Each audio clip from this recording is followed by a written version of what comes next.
En raison numéro 2, je te dirais qu'à l'église, on t'enseigne la doctrine du divorce. Donc, on va répondre aux questions doctrinales. Ai-je le droit de divorcer? Puis-je me remarier? Quelles sont les exceptions bibliques? Mais toi, en soi, tu n'es pas venu chercher un débat théologique. Tu cherches à savoir comment continuer à marcher avec Dieu alors que ton cœur est en morceaux, alors que ton âme est blessée et que ton esprit est affaibli. Tu comprends? Toi, tu veux savoir maintenant comment tu navigues dans cet après-divorce. Ok? Donc, tu vois que là, il y a un décalage entre ce qui va être porté sur la chair à l'église et ce que toi, tu vis, tu vois, dans ta propre vie. Donc, le dimanche, tu viens à l'église, mais c'est décalé. Tu comprends?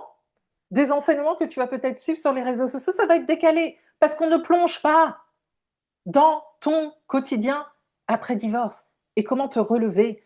Et j'ai l'habitude de dire que la femme divorcée, on ne sait pas la traiter dans l'église, malheureusement.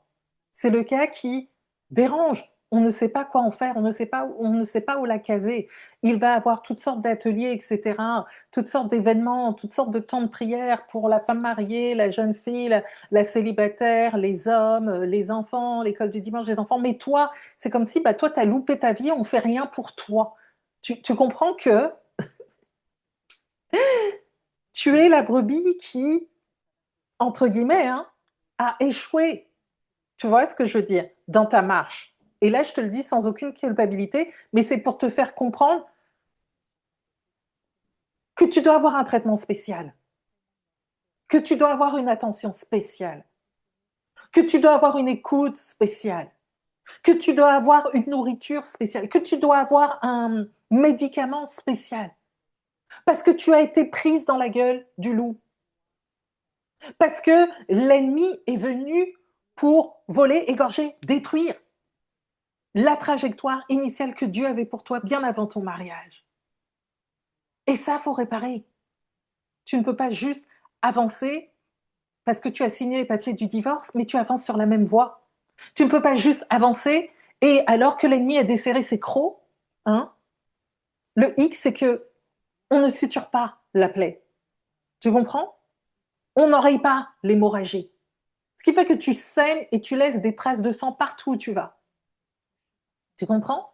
Et à un moment donné, dans ta marche, tu vas être tellement fatigué que tu n'arriveras pas à suivre les autres. Tu n'arriveras pas à suivre les autres fidèles de l'Église. Parce que toi, ta marche, bien évidemment, avec blessure, elle sera boiteuse. Elle est boiteuse.